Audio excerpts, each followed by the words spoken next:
What will this Capitals team look like after the deadline? Next on Locked On Caps.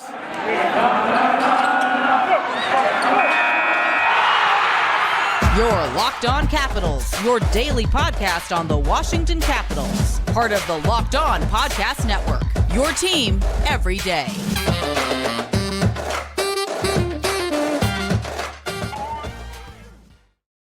Well, hello and welcome into this edition of Locked On Capitals. I'm so glad you decided to join me today. As always, this podcast is free and available on all the major platforms. And I want to thank you for making this your first listen or view of the day. Yes, this podcast is also available in video form, so head on over to YouTube and check it out. My name is Dan Holme. You can find me on Twitter. It's at DanCaps218. You can find the show on Twitter. It's at Locked On Caps. So in this edition of Locked On Capitals, we've seen the movement that Brian McClellan and the Caps have made. What other changes are going to be made? We'll talk about the game last night and how Tom Wilson was playing big. But in this episode, we have Matt Weyrich of NBC Sports Washington on the show. Matt, welcome back to the show. Thanks for having me on, Dan.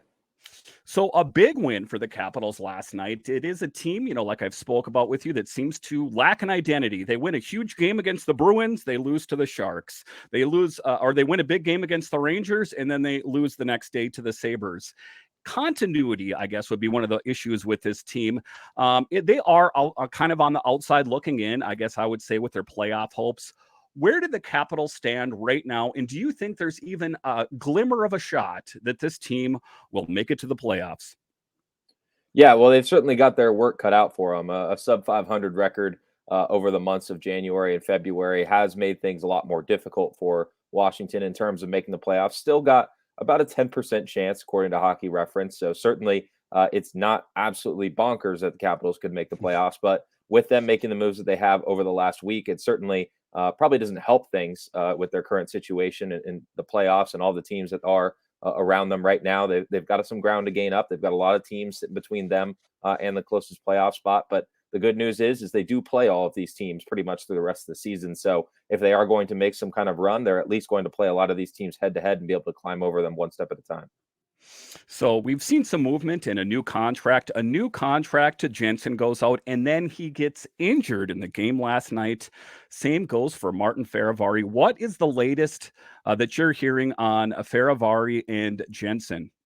Yeah, Jensen took a hit up on the corner of the boards in the first period, only lasted about 3 shifts before coming off the ice. He was shown in a video posted by the Capitals after the game with a big ice pack construction on his shoulder. So looks like he's getting that taken care of. No update as to what his availability will be moving forward. Same with Martin Fehérváry, whose injury was of the lower body variety, but definitely 2 key injuries for the Capitals. Obviously, they signed Jensen to that big extension, 3 years, the day before, literally, and he goes out and gets hurt. So not necessarily the best look, but certainly, the Capitals hoping that they've dodged any major bullets with these 2 guys. And with the state of the team right now, I'm sure they're going to handle things cautiously.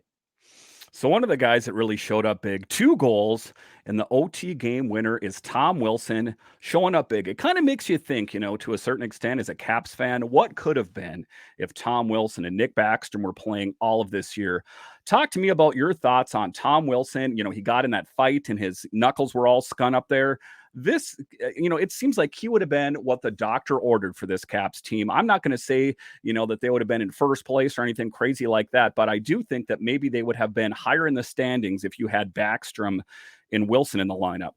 Oh, absolutely. I mean, with Backstrom, you're talking about one of the best centers of the last 15 years. And with Tom Wilson, a player coming off a career year, and he's starting to show, over these last few games, really the kind of player that he was just last season when he really broke out on the offensive end for the Capitals. He's still Tom Wilson, the guy who can, drop the gloves with pretty much anybody in the league and come out on top more often than not. And he's shown that in the past couple of games, kind of getting back into the groove of things when it comes to fighting other teams. But he's also been up there in shots. He's been creating a lot of chances for this team and finding the back of the net, on some pretty good opportunities, I'd say. So gets 2 goals last night against the Ducks, including the OT winner, tapping it in from Oshie, a player that he doesn't really share the ice a lot with, TJ Oshie, but the 2 of them, they go back a long ways, and it's always fun when they link up for a goal like that. So I thought that was even with the injuries that they suffered with Jensen and Faravari, I felt like that was a very uplifting win for this Capitals team to go into the trade deadline on a high note. Yeah, and a real morale boost, if you ask me, because I know that they're the lowly Anaheim Ducks, but this is still the Ducks team that the Capitals lost to the last time. But for me, a big boost. And, one of the things I've talked to a lot of people is riding the roller coaster with this team. These statement wins are sometimes followed by big losses. It's really kind of hard to know. So the Caps blue line is kind of in flux. We've seen the addition of Rasmus Sandin. We said Jensen got the new deal. And of course, Carlson is here and Faravari is an RFA. But I think that there's going to be changes going forward on the blue line. So it was encouraging to see Dylan Mickelrath on the team, a big bruising guy, like 6'5", 230. It's kind of my belief that maybe they don't need to look outside the organization. Maybe they have one of the answers in-house in Dylan. Am I too hyped up on him, or what are your thoughts on him? I don't know if McElrath is necessarily seen as a long-term answer at this point. I mean, considering he, is 30 years old and has kind of bounced around the league, certainly played very well down in the AHL, and it really was lauded for his leadership skills, was the captain for the Hershey Bears down there. And, somebody who's come up, as you said, a very big player, added some physicality. He's also gotten into a fight himself over these last couple of games. So, I think we've seen some bursts and stretches from McElrath that definitely can get you excited. But I think really, if you want to look at somebody, it's Alex Alexiev right now, who's been a healthy scratch for the most part over the last few weeks. We got the opportunity to play last night, and with the injuries that they had, I mean, even skating in overtime, getting that secondary assist on the Wilson goal there in OT, his first career OT point. I think he's the kind of guy, a second round pick, somebody who the Capitals, have not exposed to waivers at all this season when they've had multiple chances not to. I think that shows that they want to keep him up in the NHL level. They want to see what this kid can do. And, with the trades that they've made, moving a couple of defensemen out in Orlov and Gustafsson, you got to think that there's going to be some chances for Alexiev to show what he's got over these last couple of weeks. Yeah, because those are some of the players that you hear about that are going to be someday they're going to be good players. But this is kind of fixing to be a really great opportunity for, Alexiev. And, I guess it depends on how the trajectory of the season goes. But potentially McMichael or LaPierre might get a chance if they feel this team is just going to bottom out. I think it would be good for them to get some real world NHL experience if that's the case. I think they'd ultimately miss him in Hershey there a little bit. But to your point, Alexiev playing big. Lucas Johansson is another one at some point that should find his role on the team. Is that kind of your assessment as well as, kind of making lemonade out of some lemons, is getting some of these young guys some opportunity to play? To your point, Alex Alexiev and also Dylan out there. What are your thoughts on that? Yeah, I think this is a team that has been going for it for the better part of the last 2 decades. And every time they do bring up a young guy, it's either a big time stud that they're giving a big chance to run with some minutes, or the more often the case is, there's an injury and somebody gets a chance for, 3, 4, 5 games to show what they have. And, yes, if you make the most of those chances, you can earn a long-term job in the NHL that way. But certainly those chances are few and far between. You see guys like Connor McMichael, who's barely gotten chances to skate, meaningful minutes in the NHL this season. I think this could be a great opportunity for him, for Alexi Protas, Lucas Johansson, several players down in Hershey right now that are contenders to be brought up to the NHL level and get a run. And, with the Capitals now kind of accepting that the playoffs might not happen, they can maybe move with a little bit more flexibility and putting some of those guys into the lineup that they haven't been able to do in years past. All right, so after the break here, we're going to talk about Ted Leonsis' comment that he said this Capitals team is not in the midst of a rebuild.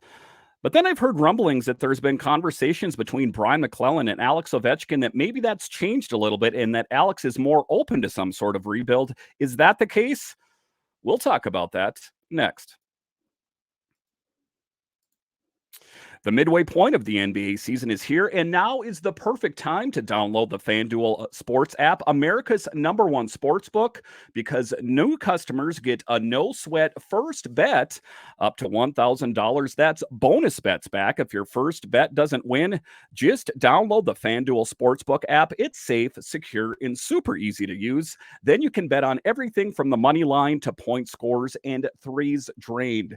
And guys, even if you're not into betting, you could bet on an upcoming upcoming Wizards game. It makes watching the games that much more exciting. Plus, FanDuel even lets you combine your bets for a chance at a bigger game payout with a same game parlay. So don't miss the chance to get your no sweat first bet up to $1,000 in bonus bets when you go to FanDuel.com/locked on. That's FanDuel.com/locked on to learn more. Make every moment more with FanDuel, an official sports betting partner of the NBA.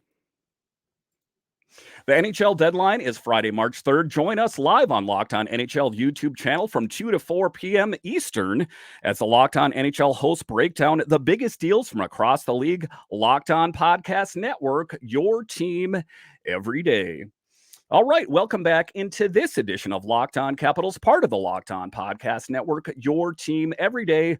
We're happy to have Weyrich of NBC Sports Washington back on the show. So one of the comments that was made out there, I was reading this in Russian Machine Never Breaks, a good blog essentially about the Capitals. And there was a thing out there that was said that Ted Leonsis about the future of the team. Leonsis was clear the Caps are not rebuilding. We're not going to rebuild the team while Alex Ovechkin is here. Leonsis told the reporter, to me, a rebuild is when you look at players, the coaches, the fans in the eye and say, we're really, really bad. In that same interview, Leonsis paraphrased something Alex Ovechkin said to him, promise me you'll keep the team competitive. One of the things I heard Frank Saravalli say is it doesn't seem like the Capitals have lived up to their end of the bargain about playing on a competitive team. What is your take on the comments by Leonsis and ultimately Ovechkin and what Brian McClellan had to say? Well, I think if you look in the context of the moves that they've made up to this point, every single player that they have traded away has been on an expiring contract. They haven't made any moves that affect the team's roster in 2023, 2024, or beyond, except to bring in talent in the case of Rasmus Sandin in the Gustafsson deal from Toronto. I think overall, this is a team that's looking to retool on the fly. I mean, they've been going for it every year. The well has dried up on numerous cases in terms of draft picks, in terms of young talent coming up through the AHL. Just the players down there that they have are not what they used to be. Not to say that there isn't some talent in Hershey that could make an impact at the NHL level, but it's certainly not as deep of a well as it used to be. So these moves that they've made, they've added a couple of second-round picks, third-round pick. They got a first and then flipped it over. Really just stocking the war chest for potential moves. These picks aren't necessarily, if they were to go out and use all of the second-rounders that they just acquired, those players might not make an impact on the Capitals team by the time Alex Ovechkin retires. But they could flip those picks for players later on. Second round picks are what can get you a Connor Brown. Obviously we didn't see much of Connor Brown this year, tearing his ACL in the first week of the season, but certainly a very talented player and someone who was expected to take a significant role for this Capitals team this year. So now they have these extra picks that they could potentially move down the line to continue to bolster their team. I think it's really interesting to see what they decide to do this offseason to continue that with all of the players that they do have over the age of 30 signed to big deals. How are they going to manage the cap with the rest of their blue line in particular, having to stock up, the other two players, Martin Ferravari being a restricted free agent, what they decide to do with him. So there's a lot of different things that are on the table for this team. But I think overall, they have remained competitive. I mean, they've made the playoffs. What is it, 14 out of the last 15 years? Yes, they haven't really gone deep in the playoffs the last couple of seasons, but certainly they've been good enough to get there. And that's a lot more than other franchises across the league can say. So, there has already been some creative movement. I was a little bit bummed out about Orlov and Hathaway going to the Bruins, but it's the change that was needed. Ultimately, Orlov wanted a 7-year deal. The Caps were in for like a 3-year deal. Hathaway, same thing, an expiring contract. So we know that, ostensibly they were going to be done anyway. And we saw the draft picks they got, including that first round pick, a little bit lower in the first round, but I was pretty excited. This Capitals team is all in on this rebuild, this young thing going on. But Brian McClellan, being creative, he took that first round pick and picked up Rasmus Sandin along with Gustafsson going up to Toronto. So it's not necessarily, if you take a look at the draft capital that the Capitals have right now, it's quite substantial, but that doesn't necessarily mean that they're going to go to the next draft and use that and draft a player. They could use that and help fix this team. Is that your assessment?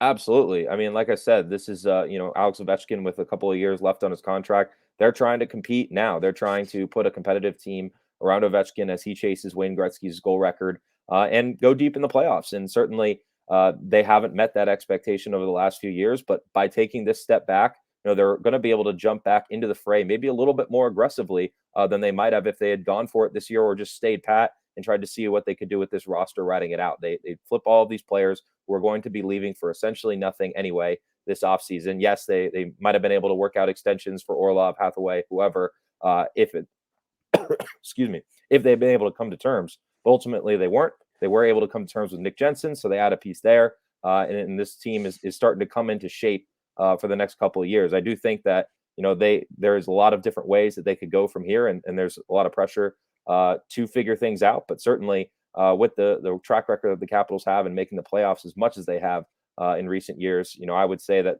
they definitely have gotten some benefit of the doubt. So the biggest acquisition that I was just speaking of there is Rasmus Sandin, a younger guy. So it does fit with the script of getting younger. I want to say he's 22, going on 23 years old. A bit of a smaller frame, but brings a physical aspect to his game. And played primarily on the third pairing with Toronto. Just was not able to find any traction there.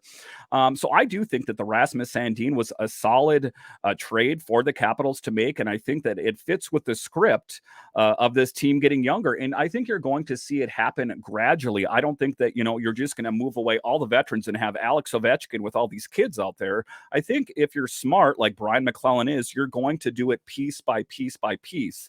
Isn't that your assessment?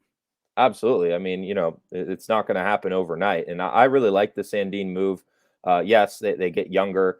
They get a player who really hadn't been able to reach his full potential in Toronto, just with how much depth they have at that position. Now he gets to be a potentially top 4 pairing defenseman, and maybe even get some time, on special teams. I think he's very well graded on the offensive end. He plays well in transition. And we've seen this year with John Carlson injured for good stretches, they've had to rely on other players to play the point on the power play. And I think it's kind of been a bit of a revolving door. Eric Gustafsson did play fairly well in stretches there, did have that nice point streak going a couple of months ago. But Sandin is a player who I think might be able to get that opportunity should Carlson suffer an injury again next season. Yes, he's a left shot defenseman, so that does kind of change things. But still, I think that they have to like what they see from him on the offensive end, considering that they just traded Dmitry Orlov, who also carried some of that load as well. Yeah, and Dmitry Orlov has subsequently gone on to the Bruins and seems to be doing a great job out there. And at the end of the day, I'm happy for these guys. I followed them for so many years. I'm not going to turn my back on them or hate them just because they're wearing a different jersey. But it is kind of one of those tough things when you follow a team for so many years. Marcus Johansson, of course, this is his second go-round with the Capitals and now his second go-round with the Minnesota Wild. And then Lars Eller. I mean, people have been kind of lukewarm on him this year. But if you want to take a look, he is permanently etched in Capitals history, the OT game winner against the Blue Jackets in 2018. And also we can't forget what he did in the Stanley Cup in the 2018 as well. Talk to me a little bit about your thoughts on Lars Eller. I know towards the end of his stay here at the Capitals, people are like, we should trade him. Let's not be a revisionist here and remember really what he did for this team.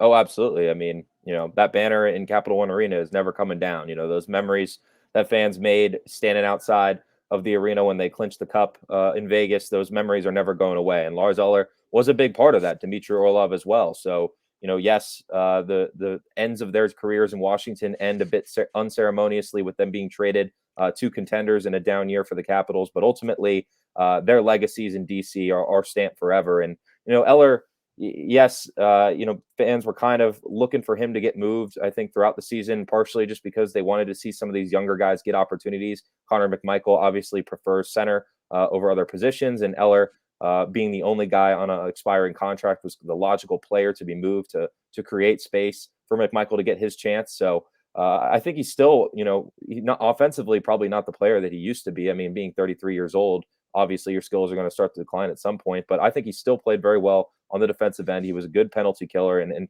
graded out pretty well in the faceoff circle as well. So there were a lot of good things to like about Lars Eller's game this year. And certainly, fans are going to remember him fondly if they look back at really what he did for this team throughout that Stanley Cup run.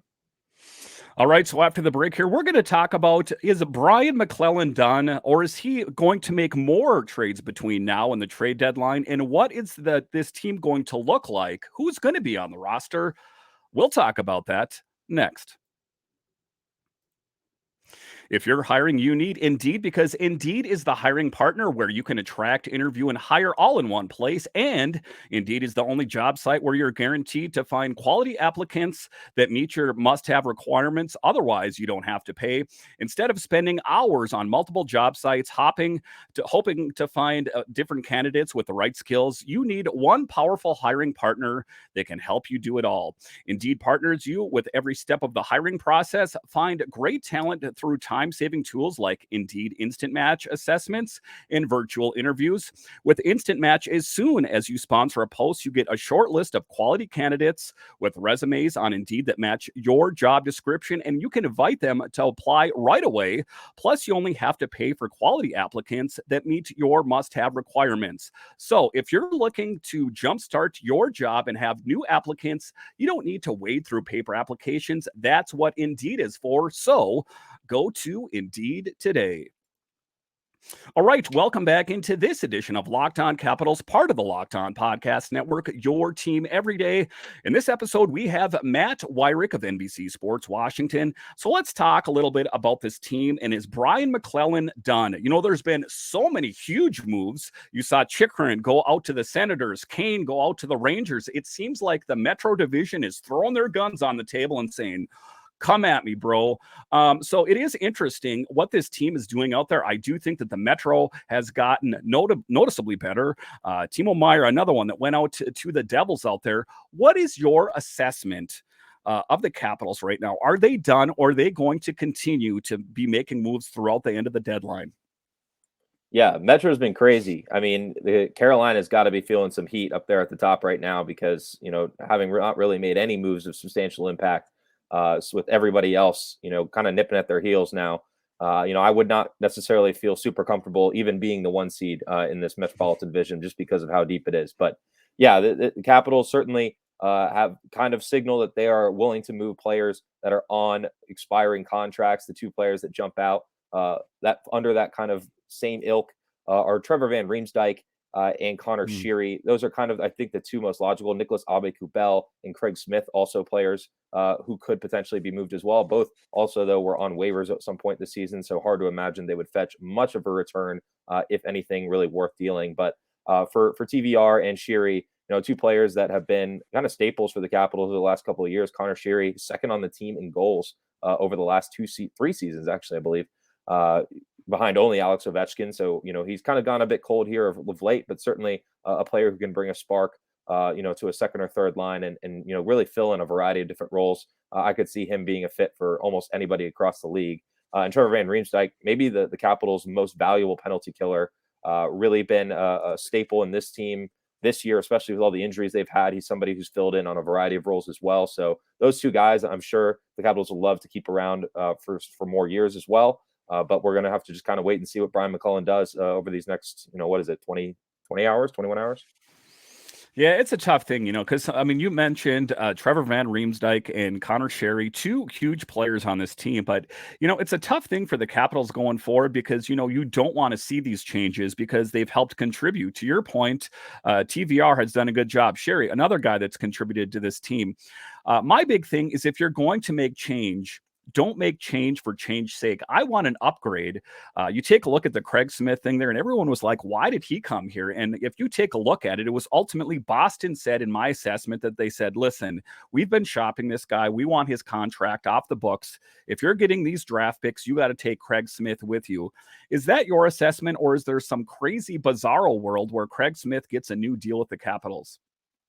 Yeah, I think that's probably what it came down to is not necessarily who the Capitals were seeking for, but I think he is a player that has filled in well so far, and at this point, they, like you said, you can't just be making trades for trade's sake. They kind of need bodies at this point, and if they were to continue to deal guys like Connor Sheary and Trevor Van Riemsdyk, that would really thin out the roster. So just having Craig Smith to get you through the rest of this year, bring a veteran presence to the locker room, somebody who Peter Laviolette has coached earlier in his career. I think it made a lot of sense for this team.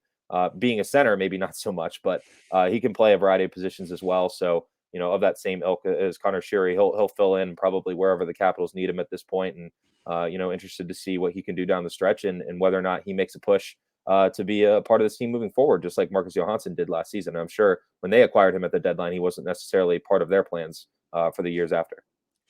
So you take a look at it, it seems that the injury, I know that Mantha is better now, but it seems like the injury kind of came at the perfect time for him, because it will be exceedingly difficult for the Capitals to offload his contract unless they do something similar to what the Bruins did and try to bundle him and move him out of town. Is it your assessment that Anthony Mantha is on this team after the smoke clears? I think it's anyone's guess at this point. I mean, with that $5.7 million cap hit, that's kind of the elephant in the room in terms of moving him. How much of that money are the Capitals willing to retain?